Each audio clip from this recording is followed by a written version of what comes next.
Welcome back, all my 40K fanatics out there. I'm DJ here with Tim's Nation. And first and foremost, happy Halloween to everyone out there. I know this is coming after Halloween, but this is Lane and I traditional Halloween battle. In the past, we've done skeletons versus zombies and Necrons versus, and today we're going demons. Demons versus demons. It's going to be Khorne World Eaters and Angron versus the demon primarch Morterian and the Death Guard, battling for this, the honor of calling themselves the Pumpking for 2024, our trophy that we hand back and forth between Lane and myself during this Halloween showdown. Again, welcome back, everybody. Today, I'm going to be bringing the World Eaters. This is one I've been, it's kind of a passion project, art project army, because, you know, everyone's got to have a Chaos army, right? At least that's what I tell my wife every time I buy more Chaos models. And yeah, this is something I've thought I was going to get more done during paternity leave. I was like, okay, these are newborn babies. Yes, there's 2 of them. I'll have plenty of time, and I'm going to be sitting here minding these, and I can paint these, and I could not have been more wrong. It got to a point that I got, because my leave started a little bit before the babies were born, I got more done up until that point. And then once it hit that point that the babies were here, they were home, and actually like the first 2 days I got stuff, and then there was 3 exalted 8-bound that sat on my painting desk for, I kid you not, like a month and a half, 2 months. Now there's been other stuff that's come into with us working on Imperial Agents and stuff like that, but that was part of the thing. It was easier for me to build models than it was for me to paint models. Because it's like, okay, I get it. I get the right consistency of water. I got the right consistency of paint. Get the brush and you go touch it, and just like a TV show, baby cries, baby cries. So it was easier for me to build models than it's been for me to paint models. And then once evening comes and everyone's in bed, I'm ready to hit the sack too. And so bear with me. I'm working on them. But the list has altered a little bit because of some stuff that I want to change. So actually, I'm a little bit further along because of some of the changes with this list. One of which is kind of sort of a stand-in for now.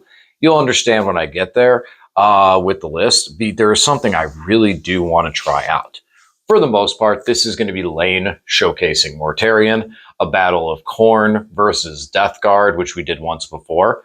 Now I'm a little more prepared in thought process of, I may be strong in combat, but I really have to do other things with a fight first. As some people had mentioned on the channel, there are ways to get around that fight first in my charge priority, and some things that I wasn't thinking about before, such as charging into a unit and then activating that unit to pile into a fight first unit to override that fight first. It's a difficult combat trick, but when you have the opportunity and you can pull it off, it can be super, super strong. Something like Angron, being able to be near a unit that I then wipe out a unit wholeheartedly with another unit, like Khorne Berserkers destroy Unit X. Now Angron, who charged, can still pile in and fight. And once he piles in to that unit that he has fight first, he's already been elected to fight, so he will get to swing first. So that's some stuff that I got to watch for. I could go into a Master of Executions. He's a model that I have not picked up yet, and I probably will pick up for this army over time because he's definitely strong. But no, we're not rocking him today. Enough said. Let's jump over in the list and talk about what I'm bringing here today. All right, here we go. This is my 2,000 points on the number of World Eaters. So World Eaters have the Blessing of Khorne ability, so I'm going to roll some dice before the battle, 8 to be exact. And I'm going to pick, I can re-roll some based on the icons that I have within range of objective markers. I have quite a few icons in this list, and we'll call them out when we bring them up. As long as they're within range of objective, I can re-roll them for that. Then I can use those dice to spend on different abilities, such as Advance and Charge, +1 move, +1 charge, +1 to feel no pain. So some really, really, really strong stuff depending on how I want to use it. Also, that tied in with their other little, with some of the other little buffs that I can get from the army is going to lead to a very interesting combination that I want to play here today. All right, so what we got here. First and foremost, Big Daddy Angron, as Lane so lovingly calls him, Angry Ron. So Angron is what can you not say about this guy? He is the demon primarch for Khorne. He is super, super powerful. He hits like a truck. He has different Primarch aura abilities, which I don't have the list right in front of me right now, but I know that some of them include being able to reroll different attacks. He's the one that's going to give the +1 move, +1 charge, I do believe. So, depending on the scenario, he is a very, very, very strong relic, whatever you want to call it, icon for the army, just to be able to give buffs to all these other units, on top of the fact that he is just a freight train coming through. Big thing that he does, if you don't know, is when you do the Blessing of Khorne roll, you can elect to pull 3 6s away. And if you do, and Angron has been removed as a casualty, you can bring him back at full health, put him in strategic, and he can deep strike back in next turn. This is a very expensive model, a very powerful model that can then come back at full health the next turn. So with some of the icons being able to re-roll things, if you destroy him early, it's very easy to bring him back early. Later in the game, some luck's got to play into it. Staying with characters, we're going to go over to our Demon Prince. Now, I know this Demon Prince has wings, but for today's game, he is going to be a World Eater's Demon Prince without wings. So in the theme of Halloween, he is a Demon Prince that went as a bat for Halloween, and those wings don't count. Needless to say, the current Demon Prince model is quite pricey, but there is a combination I really want to try out with this army before I invest in that Demon Prince. I have a lot of World Eater models still to paint, so I don't want to invest in him unless this really feels worthwhile and very strong. So I gave him an enhancement, so he is going to be able to cut any damage in half, because he's also going to be a beacon unit that's going to be providing a buff for my army. And that buff, the big buff that I'm looking at for him, is units within 6 inches get a 5-up invulnerable save. If that unit already has an invulnerable save, increase it to a 4-up. Now that wording on that invulnerable save is going to be critical, and we're going to talk about that a little more later on how and what that can do. So today, this is going to be a Demon Prince on foot. We're going to test him out before purchasing the very expensive model to add to an army that I do not have fully painted yet. Sticking with characters, let's go over to himself, Lord Avocatus. Lord Avocatus, or Invocatus, I believe is how it is. I accidentally call him. This is when I mess up, almost accidentally on purpose, if that makes sense, because I like the fact that the entire world has referred to him as Lord Avocado. So because of that, I end up calling him Lord Avocatus, but I believe his name is actually Lord Invocatus. So all names aside, he is a juggernaut riding beatstick, and he hits hard. He does a good amount of damage in combat as it is, but one of the big benefits of taking him is that he can select 3 units at the beginning of the game to scout move. 3 infantry units specifically, I believe. Now, he is scout himself, so he's going to be going with a squad of 8 bound, not the Exalted, the standard, so that we have 4 units that can scout. But then he's able to select 3 other units to get a scout move to allow me to get a little more board presence right off rip, or a little extra speed. In this matchup, it's going to be about board presence. And then second to last in the character columns, we have a World Eater Chaos Lord on a Juggernaut. So we're bringing the Juggernaut. Just a strong combat utility, a very strong model. He hits like a train. He has impact damage. He's just an all-around good model with strong abilities, and he's going to be going with the Exalted 8 bound today. So yeah, I love him, and he hits hard. Like, everything in the World Eaters obviously is combat units. When you get to start rolling dice, they can hit hard. Last but surely not least is Karn the Betrayer. Karn is a monster in combat in all comparison of just standing infantry troops. A lot of attacks, a lot of damage, a lot of hits, and of course the hilarious thing that he's not in combat. He goes crazy and could potentially kill one of his own guys, which is awesome that that's still there. I know, yes, it's my models that I'd be losing, but it's still a hilarious ability. I love it's still there. Otherwise, though, he's just an absolute nightmare. I remember the last time I ran him, he was able to pick up a Armiger Carnivore by himself. So he hits really, really hard, and he's going to be leading a squad of berserkers so that he can get that extra moves and those extra buffs, and also have that extra protection to help get him to combat. Now, after we get through all the characters, let's just talk about the infantry. So first and foremost, we do have a Rhino. Nothing special here. Storm Bolters, Havoc Launcher, and this Rhino is going to carry 10 World Eater Khorne Berserkers. These are the ones led by Karn the Betrayer.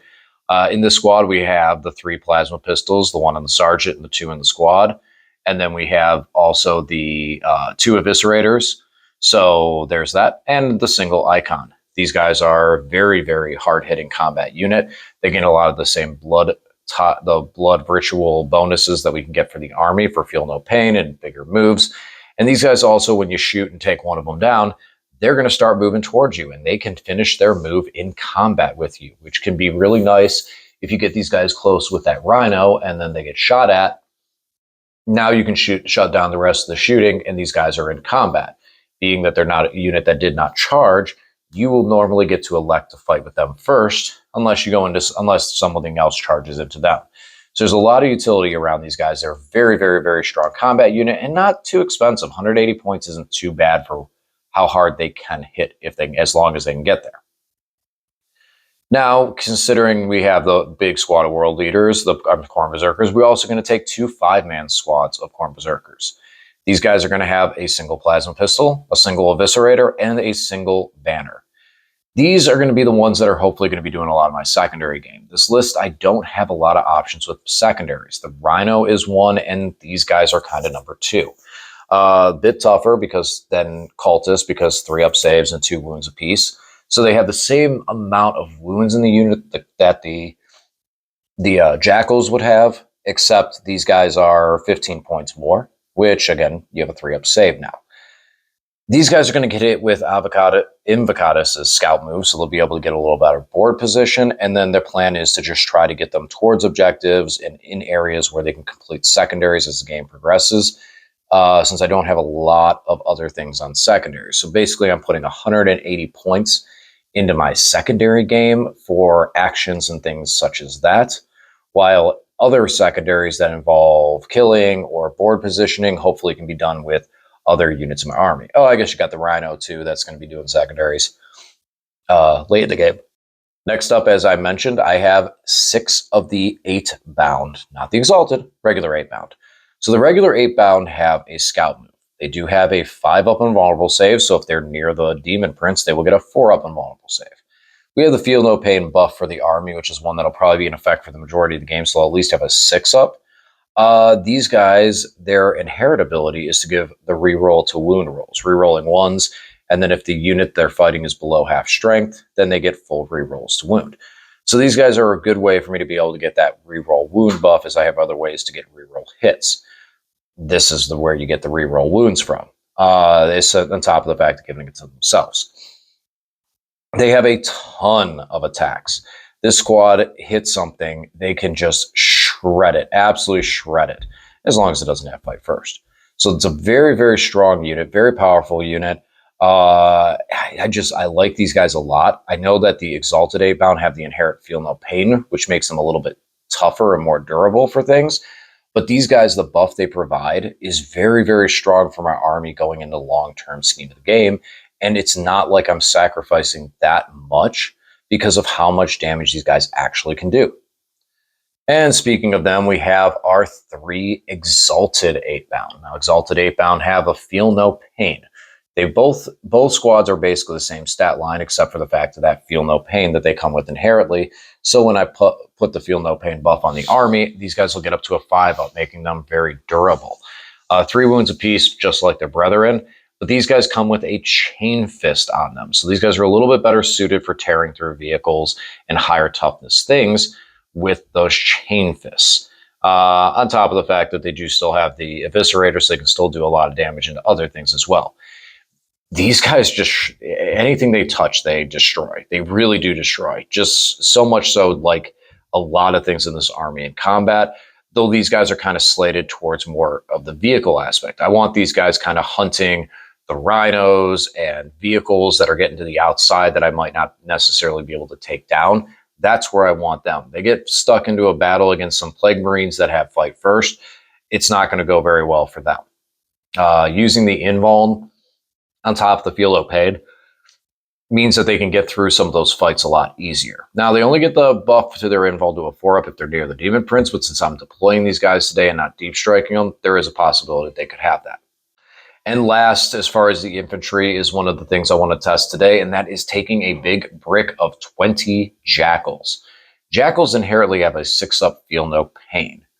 Where the combo comes in is a little strat that not many people use called Go to Ground.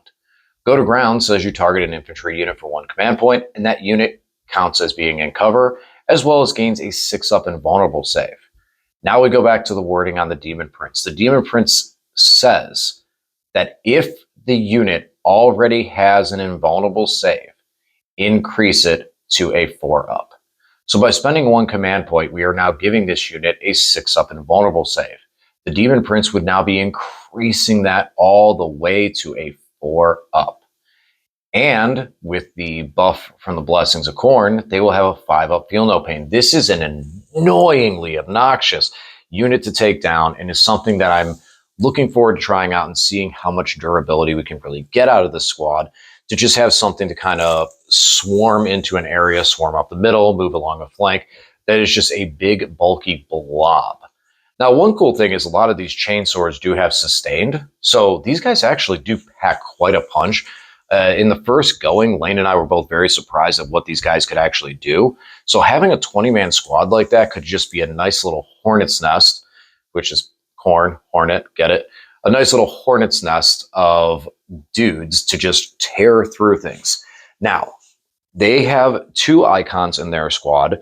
The 10-man's has 1, and the 2 5-man have 1 icon. So we have a total of 5 icons in this army that, if they're near objectives, can re-roll dice. So I do want to get these guys near an objective as soon as possible. All right, there it is. That's the list. So the big thing I'm testing today with this that I wanted to see, and that's why I'm taking the Demon Prince that has wings and using him without, is I want to see what I can do with these Jackals. By spending 1 command point to go to ground, I give the unit a 6-up invulnerable save that he can then increase it to a 4-up. So having these very, very cheap squad of Jackals, that it could be on a 4-up invuln, a 5-up feel no pain, sitting on an objective is terrible to try to take care of and try and remove. You have to dedicate way more than you want to remove them. On top of the fact, they actually do shred pretty nice. So that's going to be interesting to see. Otherwise, we're all looking for one thing. There's one thing we want to see. I'm going to see if Lane says it too. I'm not saying anything to him. We're going to see if he says it as well. But there's one goal in mind, and that's going to be seeing Angron and Morterian getting busy right in the middle of the table or right on an objective marker. So we'll see if that comes about. All right. Well, that's it for today. We're getting ready for our Demons Halloween matchup between World Eaters and Plague Marine and Nurgle. It's Plague Marines, Nurgle. Yeah, same thing. All right, guys. As always, thanks for watching, and we'll talk to you again soon.